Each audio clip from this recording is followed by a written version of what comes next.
The private jet touched down just before sunset, the city washed in amber light. He hadn't told anyone he was coming home early, not his staff, not his fiancée, not even his mother. The trip had ended sooner than expected after a deal closed ahead of schedule, and for the first time in years, he felt light. He imagined the surprise on his fiancée's face, the smile she practiced so well, and the quiet joy his mother would feel knowing her son was home safe. The car rolled through the gates of the estate, tires crunching softly against the gravel. Something felt off immediately. The house lights were on brighter than usual, even though no guests were expected. He dismissed the thought, blaming fatigue.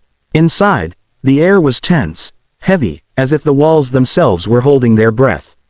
He set the flowers down on the console table and loosened his tie. Then he heard it. A sharp voice cut through the silence, impatient and cruel. "How many times do I have to tell you?" He paused mid-step. That wasn't how anyone spoke in this house. Especially not to his mother. He listened more closely. There was the faint scrape of furniture, followed by a soft thud. Then his mother's voice, thin, shaky, soaked in apology. "I'm sorry. I didn't mean to." His chest tightened. His mother had always been gentle, the kind of woman who apologized even when she was the one wronged. He'd moved her in after his father died, promising she would never feel alone or unsafe again. The promise echoed now, accusing him. He walked slowly down the hallway, every step heavier than the last. Memories flashed through his mind. His mother working double shifts, sewing his school uniform by hand, shielding him from hardship with a tired smile. This house, this wealth, all of it existed because of her sacrifices. The raised voice came again, harsher now. Useless. Always in the way. His hand curled into a fist. His heartbeat roared in his ears. A part of him still hoped he was misunderstanding, that exhaustion was playing tricks on him. But deep down, he knew better. As he reached the living room door, his shadow stretched across the polished floor. He stopped just short of entering, breath shallow, bracing himself for whatever waited on the other side. The flowers slipped from his hand and hit the floor without a sound. That was the moment, the final second of ignorance, before his world changed forever. He stepped fully into the living room, and the sight before him burned itself into his memory. His mother lay half collapsed near the sofa, one hand braced against the carpet, the other trembling as she tried to push herself up. Her silver hair had come loose from its neat bun, and her glasses were crooked, one lens cracked. She looked small, smaller than he had ever seen her, like the years had suddenly caught up all at once. Standing over her was his fiancé. Her posture was rigid, arms crossed, lips pulled tight with irritation rather than concern. There was no panic in her eyes, no instinct to help. Only annoyance, pure and unapologetic. "Get up," she snapped. "I'm not your servant." Time slowed. His mind rejected what he was seeing, scrambling for an explanation that didn't exist. His mother flinched at the sound of her voice, as if expecting another blow. That flinch shattered the last piece of denial inside him. I was just trying to clean," his mother whispered. "I didn't see the glass." Before he could move, before he could even speak, his fiancée lifted her foot and kicked his mother's leg aside, not hard enough to break bone, but cruel enough to humiliate. It was a gesture of power, of contempt. Something ancient and violent surged in his chest. His mother cried out, not loudly, just a soft sound, like air escaping a punctured balloon. She didn't curse. She didn't accuse. She looked up with eyes full of apology, as though she believed this was somehow her fault. That look hurt him more than the kick. "Stop," he said. The word came out low and steady, but it carried a weight that froze the room. His fiancée spun around, shock flashing across her face. For a split second, fear flickered there too, fear of being seen. "How long have you been standing there?" she asked, forcing a smile that collapsed at the edges. He didn't answer. His gaze moved past her, locking onto his mother. He crossed the room and knelt beside her, helping her sit upright with a tenderness that made the contrast unbearable. "I'm sorry," his mother whispered again, tears streaking her lined cheeks. "I made her angry." "No," he said firmly, his voice breaking for the first time. "You didn't." Behind him, his fiancée scoffed. "Oh please, you're acting like I murdered her. She's always in the way. You spoil her too much." He stood slowly and turned to face her. In that moment, he didn't see the woman he had planned to marry. He saw a stranger, someone capable of cruelty when she thought no one was watching. Someone who believed wealth gave her permission to degrade the weak. The room felt colder, smaller, and as their eyes met, she seemed to realize something too. She had just crossed a line that money, beauty, and excuses could never erase. For a long moment, no one spoke. The silence pressed down on the room like a storm about to break. His fiancée opened her mouth, clearly preparing to explain, to twist the moment into something harmless, something forgivable. But he raised a hand, stopping her without a word. He reached into his pocket and pulled out his phone. Her confidence faltered. "What are you doing?" she asked, a nervous laugh escaping her lips.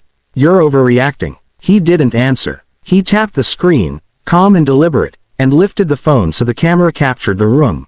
His mother on the floor, her tears, the fear still trembling in her hands, and the woman standing over her without a trace of remorse. "Say what you said again," he said quietly. Her face drained of color. "Don't be ridiculous," she snapped. "Put that away." Instead, he spoke with chilling clarity. "You kicked my mother. In my house. Say it wasn't intentional." She took a step back. "I barely touched her. She fell on her own. You know how clumsy she is." That was it. Any lingering hope that this was a momentary lapse vanished. He pressed a single button on the screen, ending the recording, then slid the phone back into his pocket. When he looked at her again, his expression was unreadable. No anger, no shouting, just certainty. "Pack your things," he said. "You have 10 minutes. She laughed, sharp and desperate. "You can't be serious. We're getting married. This is my home too." "No," he replied. "It was never your home. It was a privilege." Her voice rose. "You're choosing her over me." He glanced down at his mother, then back at the woman he had once loved. There was never a choice. She lunged for his arm, her tone switching instantly. "Please, I didn't mean it. I was stressed. I'll apologize." Security arrived before she could finish the sentence. 2 men in dark suits stepped inside, their presence final and undeniable. She stared at them, then back at him, disbelief turning into panic. "Escort her out," he said. "And collect the ring." She screamed now, words tumbling over each other. Love, threats, promises, but none of them landed.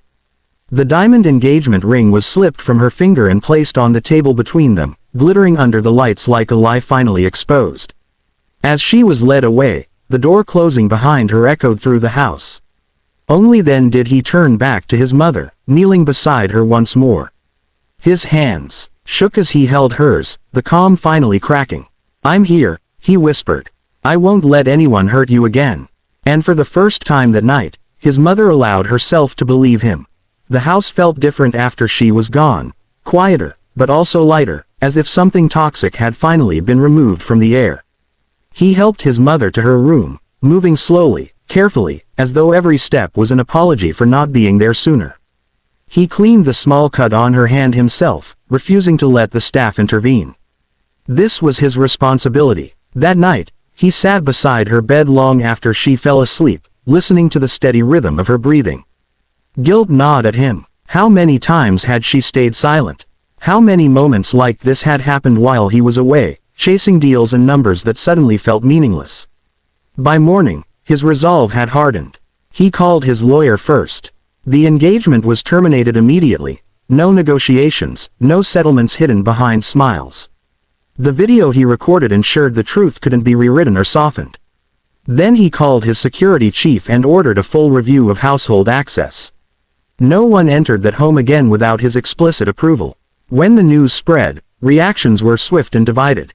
Some friends urged him to handle it privately, worried about reputation and gossip. He ignored them. Instead, he released a brief statement canceling the wedding, making it clear that abuse, of any kind, was non-negotiable. His mother was overwhelmed by the attention, apologizing even then. He held her shoulders gently and looked her in the eyes. "You never have to apologize for being alive," he told her. "Or for needing help." In the weeks that followed, change took shape. He donated to organizations that protected the elderly from abuse, not for publicity, but because he finally understood how easily cruelty could hide behind closed doors. He rearranged his schedule, declined unnecessary travel, and spent his evenings walking with his mother in the garden she loved. Healing wasn't instant. She startled at raised voices. He noticed how she hesitated before speaking. But slowly, trust returned. Soft smiles, quiet laughter, shared meals without fear. The scandal faded, as scandals always do. But the lesson remained. Wealth, he learned, was not measured by what you owned, but by what you were willing to protect. And in choosing his mother's dignity over comfort, he had made the only decision that truly made him a rich man.